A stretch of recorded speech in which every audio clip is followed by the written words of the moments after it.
Hello दोस्तों, फैक्टागन India channel पर आपका स्वागत है। बेहतरीन फैक्ट वीडियो देखने के लिए हमें लाइक, शेयर एंड सब्सक्राइब करें। देखिए, ऐसा है यम का द्वार। मार्कंडेय पुराण के अनुसार सूर्य पुत्र यमराज दक्षिण दिशा के दिक्पाल और मृत्यु के देवता माने जाते हैं। जिस तरह कुबेर की नगरी को अलकापुरी, इंद्र की नगरी को अमरावती, गंधर्वों की नगरी को गंधर्वपुरी के नाम से जाना जाता है, उसी तरह यमराज की नगरी को यमपुरी और राजमहल को कालेत्री कहते हैं। यमपुरी या यमलोक का उल्लेख गरुड़ पुराण और कठोपनिषद ग्रंथ में मिलता है। पुराणों के अनुसार यमलोक 1 लाख योजन क्षेत्र में फैला और इसके 4 मुख्य द्वार हैं। यमलोक में आने के बाद आत्मा को 4 प्रमुख द्वारों में से किसी एक में कर्मों के अनुसार प्रवेश मिलता है। दक्षिण द्वार को नरक का द्वार और पूर्व के द्वार को स्वर्ग का द्वार कहा जाता है। बाकी बचे 2 द्वार सामान्य कर्मों पर निर्धारित आत्माओं के प्रवेश के लिए हैं। मरने के बाद हमारी आत्मा कहाँ जाती है? हिंदू धर्म के अनुसार गरुड़ पुराण में इसका विस्तार से वर्णन किया गया है, परंतु बहुत से लोग धर्म ग्रंथों को नहीं मानते हैं। इसमें हमारे सामने यह एक सवाल उठता है कि हम धर्म ग्रंथों की माने या उन लोगों की माने जो धर्म ग्रंथों को कल्पना मानते हैं। पिछले वीडियो में हमने आपको वैकुंठ लोक की दूरी के बारे में बता चुके हैं। धर्म ग्रंथों में लिखी यह बातें वैज्ञानिक रिसर्च में भी सिद्ध हो चुकी हैं।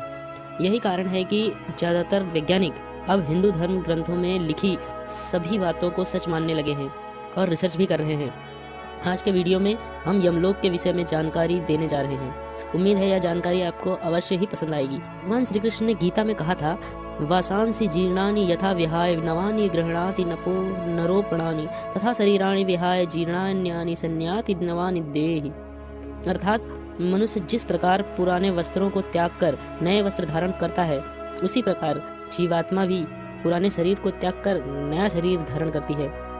मित्रों, मृत्यु एक न एक दिन तो सबकी होनी है, क्योंकि इस धरा पर वह लोग जीवित नहीं रह सकते हैं जिन्हें इच्छा मृत्यु का वरदान था। इन लोगों में भीष्म पितामह, जटायु, रावण, हिरण्यकश्यपु और भस्मासुर आदि अनेक लोग हुए हैं जिन्हें प्रायः अमर होने के समकक्ष वरदान था, फिर भी वह अपनी मृत्यु को टाल नहीं सके हैं। दुनिया के सभी धर्म एक मत से यह स्वीकार करते हैं कि मरने के बाद आत्मा शरीर से निकल जाती है और वह सूक्ष्म जगत में चली जाती है। प्राचीन काल में बहुत से ऐसे तपस्वी हुए हैं जिन्होंने अपने योग बल से इस रहस्य से जाना है। गरुड़ पुराण के अनुसार जीवात्मा के 3 शरीर होते हैं, जैसे कि पहला स्थूल शरीर जो प्रकृति के 5 तत्वों से मिलकर बना होता है और इस शरीर की मृत्यु होती है।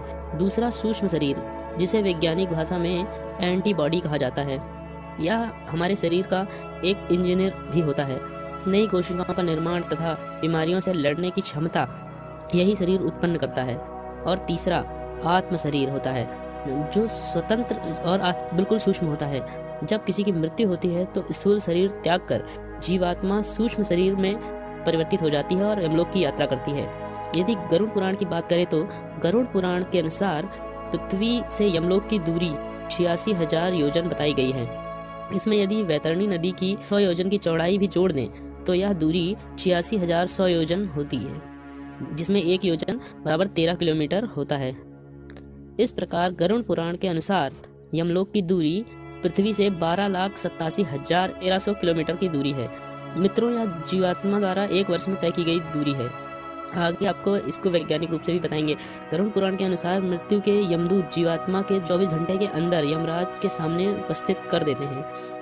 वहाँ उसके कर्मों का हिसाब किताब होने के बाद यमदूत वापस उसे घर ले आते हैं।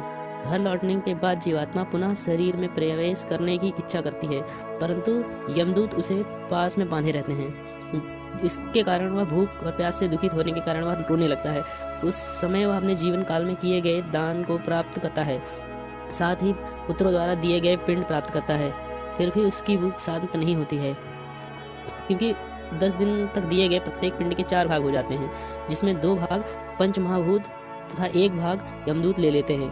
चौथा भाग जीवात्मा को प्राप्त होता है।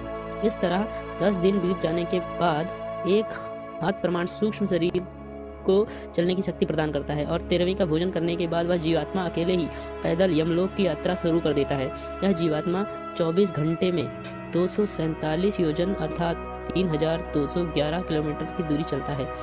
रास्ते में उसे 16 गांव का पार करने पड़ते हैं, जो कि हैं सौम्यपुर, शौर्यपुर, नगेंद्रपुर, गंधर्वपुर, सैला गांव, कौंचपुर, क्रूरपुर, विचित्र भवन, पहवापदपुर, दुखदपुर, नानाकुंदपुर, सुतब्धपुर, रौद्रपुर, पयोवर्षणपुर, सीताढ़पुर और बहुभूतिपुर, इन सभी को पार करके ही वह यमपुरी को जाता है।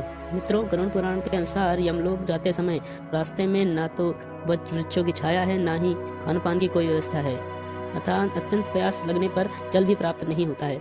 उस समय प्रलय काल की तरह 12 सूर्य तपते हैं।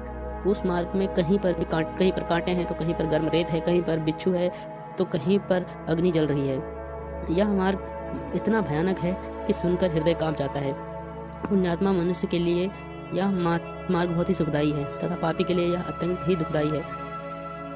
रास्ते में असीपत्य नामक एक वन है। यह वन कौवों, उल्लुओं और गिद्धों और मच्छरों आदि से भरा हुआ है। इस वन में भयंकर दावाग्नि से जीव घायल हो जाता है। कहीं पर पर्वत से गिरता है, कहीं पर वन में रहने वाले जीवों से उसको काटते हैं तो कहीं जोंक से भरे हुए कीचड़ में गिरता है। इस तरह चलते चलते आधे रास्ते में बैतरणी नदी आती है, जिसकी चौड़ाई 100 योजन अर्थात 1300 किलोमीटर के बराबर होती है। यह नदी मवाद से बहने वाली नदी है, जिसमें विशाल का घड़ियाल रहते हैं। पापी मनुष्यों को देखकर यह नदी कड़ाही के तेल की भांति खौलने लगती है, जिसे देखकर पापी जीव डूबने लगता है। तब यमदूत उसे जंजीर में बांधकर घसीटते हुए ले जाते हैं। उस समय जीव अपने किए हुए दुष्कर्मों का स्मरण करते हुए अत्यंत ग्लानि महसूस करता है। इस तरह गरुड़ पुराण में वर्णित यम मार्ग का वर्णन बहुत ही भयानक है। इसे सुनकर ही आत्मा कांप जाती है। अब इसे वैज्ञानिक दृष्टि से जानते हैं। मित्र, जब पुण्यात्मा होते हैं वह उत्तर की ओर अर्थात ध्रुव लोक की ओर यात्रा करते हैं तथा पापी जीव दक्षिण की ओर यात्रा करते हैं। सन 2012 में अमेरिकी वैज्ञानिकों ने बैतरणी नदी की रिसर्च शुरू की। उन्होंने अंतरिक्ष यान तथा हबल सूक्ष्मदर्शी द्वारा 13 जुलाई 2015 को इसे खोज निकाला। पृथ्वी से 6,32,000 किलोमीटर की दूरी पर। यहाँ आप अच्छी तरह से समझ सकते हैं कि गरुड़ पुराण में बताई गई दूरी बिल्कुल इसके बराबर है और वैज्ञानिकों ने इसका नाम प्लूटो वी रखा है। वैज्ञानिकों के अनुसार यह देखने में चंद्रमा जैसी, परंतु यहाँ का भौगोलिक वातावरण बिल्कुल ही गर्म और बिल्कुल गरुड़ पुराण के वर्णित बैतरणी नदी के अनुसार ही है। वैज्ञानिकों के अनुसार इसकी सतह लाल रंग की है और पिघले हुए द्रव की तरह है। यह पदार्थ मीथेन और ईथेन के कणों से बना हुआ है। यह कभी कभी नाइट्रोजन के साथ संयुक्त होता है और परावैंगनी प्रकाश के निरंतर संपर्क के कारण लाल रक्त की तरह दिखाई देता है। यहाँ पर मीथेन की भयानक बदबू पूरे ग्रह पर विद्यमान है। यहाँ पर कुछ सतह भुरभुरी बर्फ वाली है तथा कुछ इसके नीचे चट्टानें भी हैं। भुरभुरी बर्फ को चारों नाम दिया गया है। इस तरह फ्लोटो के चारों ओर चंद्रमा ग्रीक ग्रंथों के अनुसार गरुड़ पुराण के अनुसार मेल खाती है। यहाँ का वातावरण ठीक वैसा ही है जैसा कि कई धर्म ग्रंथों में वर्णित है।